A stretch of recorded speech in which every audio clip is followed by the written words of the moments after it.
दोस्तों, जैसा कि हमने पिछले वीडियो में समझा था, यूपीएससी एक कमीशन है, एक आयोग है, ना कि एक परीक्षा। और ज़्यादातर लोग जिनसे पूछा जाए कि यूपीएससी क्या होता है, वो यही जवाब देते हैं कि यूपीएससी एक ऐसी परीक्षा है जिसको पास करने के बाद आईएएस, आईपीएस, आईएफएस जैसे कई सारे सर्विसेज में उनका सिलेक्शन होता है। और मैंने ये बताया था कि यह उत्तर जो वो इस प्रश्न का देते हैं वो गलत है। सही उत्तर क्या है वो आप उस वीडियो को देख के जान सकते हैं।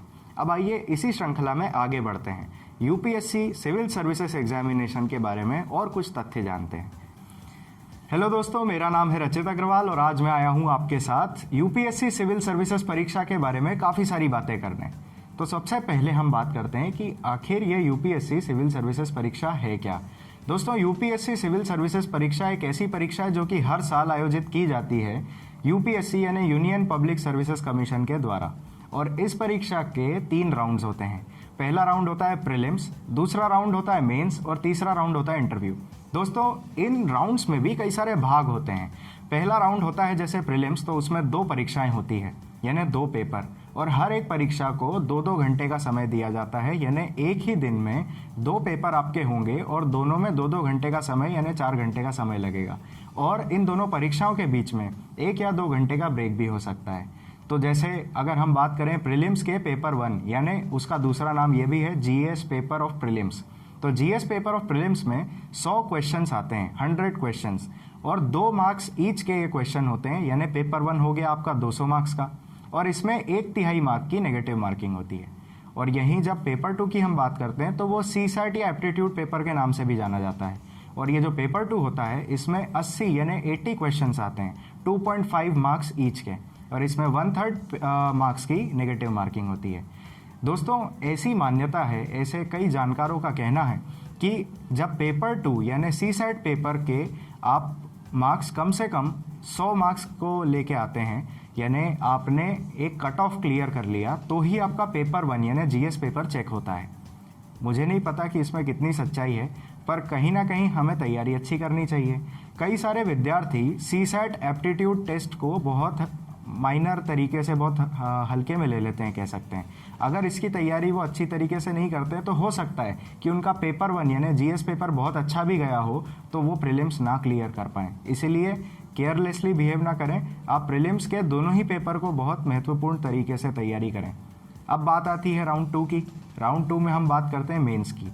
मेंस में 9 पेपर होते हैं, 9 एग्जाम्स होती हैं, और इन 9 पेपर्स में से 2 पेपर होते हैं लैंग्वेज के, जिनको जैसे सीसैट का पेपर होता है जिसको क्वालिफाइंग नेचर कहा जाता है, वैसे ही 2 जो लैंग्वेजेस के पेपर होते हैं रिटन, ये क्वालिफाइंग नेचर के माने जाते हैं। जब हम प्री की बात करते हैं तो प्री पूरा ऑब्जेक्टिव होता है, परंतु मेंस की बात अगर करें तो मेंस पूरा सब्जेक्टिव, पूरा रिटन और पूरा लेंदी पेपर होता है। और मेंस के हर पेपर के लिए 3 घंटे का समय मिलता है, और हर पेपर, हर एग्जामिनेशन 250 मार्क्स ईच की होती है। जैसे मान लीजिए हम पहले पेपर की बात करते हैं, वो होता है एसे राइटिंग यानी निबंध लेखन। दूसरा पेपर होता है जिसमें हम बात करते हैं इंग्लिश, जो कि एक कंपलसरी लैंग्वेज है। ये लैंग्वेज पेपर जो कि क्वालिफाइंग नेचर का होता है, इसे आपको एग्ज़ाम को अटेम्प्ट करना ही करना है। तीसरा पेपर होता है, वो भी लैंग्वेज का ही होता है, परंतु वो एक ऑप्शनल लैंग्वेज है। यदि आप अपने पसंद की कोई भाषा चुनना चाहते हैं, पर आपके पसंद की भाषा भी कौन सी, कॉन्स्टिट्यूशन ऑफ इंडिया के शेड्यूल 8 में दी गई जो लिस्ट है उसी में से आपको कोई सी एक भाषा चुननी है, और उसी भाषा का आप ऑप्शनल लैंग्वेज पेपर दे सकते हैं। चौथा पेपर होता है GS1। GS1 और GS2, GS3, GS4 ऐसे 4 पेपर होते हैं जो जनरल स्टडीज़ के होते हैं, जिसमें आपको political science, civics, history, ethics, geography, ऐसे कई सारे सब्जेक्ट्स के बारे में जानकारी होना चाहिए। इसका टेस्ट होगा। ये भी सब 250-250 नंबर के चारों पेपर होते हैं। तो हमने अभी कितने पेपर की बात कर ली? ऐसे, English, optional language, GS1, GS2, GS3 और GS4। दोस्तों, ये 7 पेपर हो गए। अब 2 पेपर और कौन से बचे? एक ऑप्शनल सब्जेक्ट हमको अपनी पसंद का ऐसा भी चुनना होता है जो कि हमें लगता है हमारे इंटरेस्ट का है और हम इसमें काफ़ी अच्छी माहिती कर सकते हैं, यानी एक्सपर्टाइज कर सकते हैं। और यही ऑप्शनल सब्जेक्ट के दोनों पेपर होते हैं, जैसे पेपर 1 और पेपर 2 कहते हैं ऑप्शनल का, और 250-250 नंबर के होते हैं। इसीलिए ये पूरे जो मार्क्स हैं इसमें से 500 मार्क्स का एक बड़ा शेयर ऑप्शनल सब्जेक्ट को मिलता है। तो दोस्तों, अगर हम कैलकुलेट करें, काउंट करें, तो 250 नंबर के जो है 9 पेपर होते हैं, जिसमें से 2 क्वालिफाइंग नेचर के हो गए। अगर हम उनको अलग हटा दें तो करीब 1750 मार्क्स का ये पूरा पूल बनता है।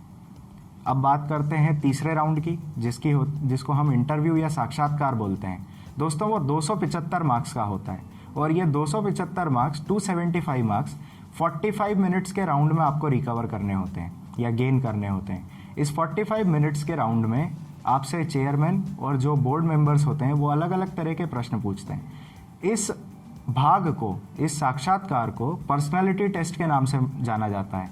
जानकारों का मानना है कि जो प्री होता है या जो मेंस होता है, इन दोनों एग्जाम्स को आपके ज्ञान को चेक करने के लिए रखा गया है, और पर्सनालिटी टेस्ट जो इंटरव्यू राउंड होता है वो ज्ञान को चेक करने के लिए नहीं, यानी आपके जो आप जिस विभाग से पढ़ के आए हैं या जो भी आपने ज्ञान प्राप्त किया, जो भी डिग्री आपने प्राप्त की है, जो भी ग्रेजुएशन करी है, जो भी स्कूलिंग है, उसके बारे में कम प्रश्न और ज़्यादा प्रश्न आपसे पूछे जाएंगे आपकी पर्सनालिटी के बारे में। यानी आप डिसीजंस कैसे लेते हैं, आपको कोई ऐसी सिचुएशन दे दी जाएगी जिसको एनालिसिस करके आपको कोई डिसीजन मेकिंग करनी होगी। ऐसी कोई बातें आपके रेज्यूम, आपके बायोडाटा, आपकी प्रोफाइल के बारे में पूछा जाएगा, जो प्रोफाइल पहले से उस बोर्ड के पास मौजूद होगी। और वो प्रोफाइल क्या होगी? जो एप्लीकेशन फॉर्म आपने भरा था प्री के वक्त, जो डिटेल्ड एप्लीकेशन फॉर्म भरा था आपने मेंस के वक्त, और जो डिटेल्ड एप्लीकेशन फॉर्म नंबर 2 भरा था आपने इंटरव्यू के पहले। साथ ही आपके मेडिकल टेस्ट के बारे में भी काफ़ी कुछ पूछा जाएगा। तो दोस्तों, इंटरव्यू के पहले आपका एक मेडिकल टेस्ट भी होता है जो कि यूपीएससी ही कंडक्ट करता है, जिससे पता चलता है कि आप कितने फिजिकली और हेल्दी फिट हैं। अब बात करते हैं इस एग्ज़ाम के कुछ और फैक्ट्स के बारे में। दोस्तों, ऐसा भी कहना है कई जानकारों का कि 10 लाख लोग प्रतिवर्ष इस एग्ज़ाम के लिए फॉर्म भरते हैं, और ये फॉर्म मात्र 100 रुपये में अवेलेबल होता है फरवरी माह में, यानी फरवरी मंथ में। और ये 100 रुपये की फ़ीस भी वेवर हो जाती है महिलाओं के लिए और SC/ST के लिए। जनरल और OBC के लोगों को 100 रुपये की फॉर्म फीस देनी होती है, जो कि बहुत नॉमिनल है। अब बात करते हैं कि आपने फरवरी मंथ में इसका फॉर्म भर दिया, तो फॉर्म कौन भर सकते हैं? यदि आपकी उम्र 21 वर्ष से ज़्यादा है, और या तो आप ग्रेजुएशन के लास्ट ईयर या फिर ग्रेजुएशन कंप्लीट कर चुके हैं, तो आपने फॉर्म फिलअप कर दिया। साथ ही साथ आपका इंडियन नेशनल होना भी बहुत ज़रूरी है। फॉर्म फिलअप करने के बाद में आपको एग्ज़ाम देने जानी होती है, जो कि प्री होती है जनरली मई या जून मंथ में। और जब आप प्री की एग्ज़ाम देने जाते हैं और एग्ज़ाम अटेम्प्ट कर लेते हैं, तभी आपका अटेम्प्ट काउंट होता है। तो अटेम्प्ट क्या हुआ दोस्तों? बेसिकली यूपीएससी ने कुछ गाइडलाइंस तय की हुई है। जैसे जनरल कैटेगरी की अगर बात करें तो 21 वर्ष की उम्र से लेकर 32 वर्ष की उम्र के बीच एक जनरल कैटेगरी का मेल व्यक्ति 6 अटेम्प्ट दे सकता है। और यदि आपने केवल फॉर्म भर दिया और एग्ज़ाम देने आप नहीं गए, तो आपका अटेम्प्ट काउंट नहीं होगा। अब आगे और बात करते हैं। दोस्तों, 10 लाख लोग, ये एक बहुत बड़ा फिगर होता है। हम सोचते हैं कि इतने लोग एग्ज़ाम देते हैं, तो क्या इतनी ज़्यादा कंपटीशन में हम एग्ज़ाम क्लियर कर पाएंगे? जी हाँ, बिल्कुल कर पाएंगे। ये कंपटीशन कैसे एलिमिनेट होती है, स्तर बाय स्तर बात करते हैं। सबसे पहले 10 लाख लोग फॉर्म तो भरते हैं, पर ऐसा मानना है कि सिर्फ 6.5 लोग ही इस एग्ज़ाम को देने के लिए जाते हैं। और जब ये 6.5 लोग प्री की एग्ज़ाम को देने जाते हैं, तो उनमें से कई सारे लोग, जैसे मान लीजिए 3 लाख लोग तो ऐसे ही होते हैं जो बिना किसी तैयारी किए सिर्फ ये एग्ज़ाम देने के लिए देते हैं, क्योंकि उनके घर वाले या कोई उनका पीयर ग्रुप या उनके दोस्त लोग भी इस एग्ज़ाम को देने के लिए उनको प्रेशराइज या फोर्स कर रहे होते हैं। और ऐसे बिना तैयारी के एग्ज़ाम देने वाले लोग प्रतिस्पर्धा से वैसे ही बाहर हो जाते हैं। अब बात करते हैं कि इनमें से कितने लोग प्री को क्लियर करके मेंस में जाते हैं। दोस्तों, ऐसा मानना है कि हर साल करीब 60,000 लोग प्री को क्लियर करके मेंस की ओर आगे बढ़ते हैं। और ये 60,000 लोगों में से भी कई लोग किसी विपदा आपदा के कारण मेंस एग्ज़ाम को अटेम्प्ट नहीं कर पाते, और यदि करते भी हैं तो कई सारे लोग अधूरी तैयारी के साथ इसको अटेम्प्ट करते हैं। अब मेंस की एग्ज़ाम को भी आपने अटेम्प्ट कर लिया, तो करीब 2 से 3 हज़ार लोग सिलेक्ट होंगे इंटरव्यू के लिए। जब इंटरव्यू की बात आएगी तो हर एक व्यक्ति को एक मेडिकल टेस्ट के थ्रू जाना होगा, और उस मेडिकल टेस्ट में कई लोग होते हैं जो कलर ब्लाइंडनेस से के शिकार होते हैं, जिनको पार्शियल ब्लाइंडनेस होती है, ऐसे लोग होते हैं। कई लोग ऐसे होते हैं जिनको कोई फिज़िकल ऐसी प्रॉब्लम होती है जो कि इन सर्विसेज के लिए फ़िट नहीं होती, तो वो लोग मेडिकल टेस्ट में रिजेक्ट हो जाते हैं।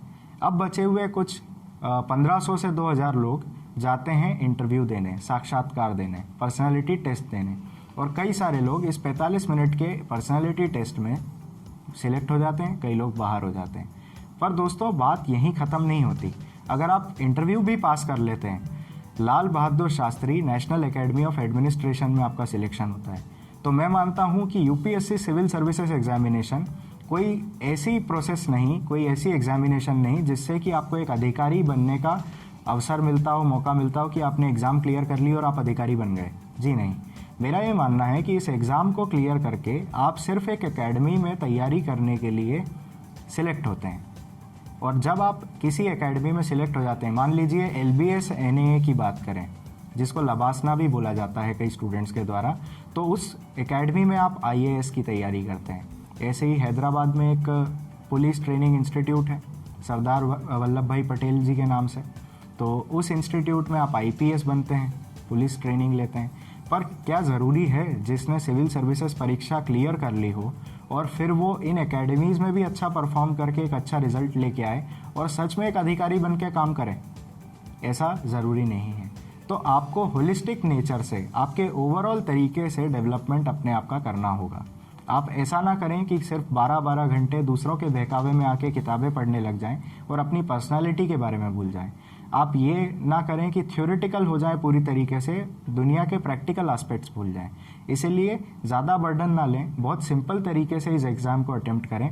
और कोई ऐसी मिथ्या नहीं है, ऐसा लोग कहते हैं कि बिना कोचिंग के इस एग्ज़ाम को निकालना बहुत मुश्किल है, ये दुनिया की सबसे टफेस्ट एग्ज़ाम है, पर ऐसा नहीं है दोस्तों। सेल्फ स्टडी से भी कई लोगों ने इस एग्ज़ाम को निकाला है, और एग्ज़ाम यदि नहीं भी निकलती तो आपको बिल्कुल भी डिप्रेस होने की ज़रूरत नहीं है। आप तो बस तैयारी करें, आप किसी भी प्रोफेशन में जाएं, आप किसी भी बिजनेस में जाएं, किसी भी एक्टिविटी में जाएं, आप अच्छा परफॉर्म करेंगे यदि आपने यूपीएससी की तैयारी करी है, क्योंकि ये एजुकेशन बहुत अच्छी एजुकेशन है। दोस्तों आज के लिए इतना ही, अब अगले वीडियो में आगे की जानकारी लेंगे। धन्यवाद।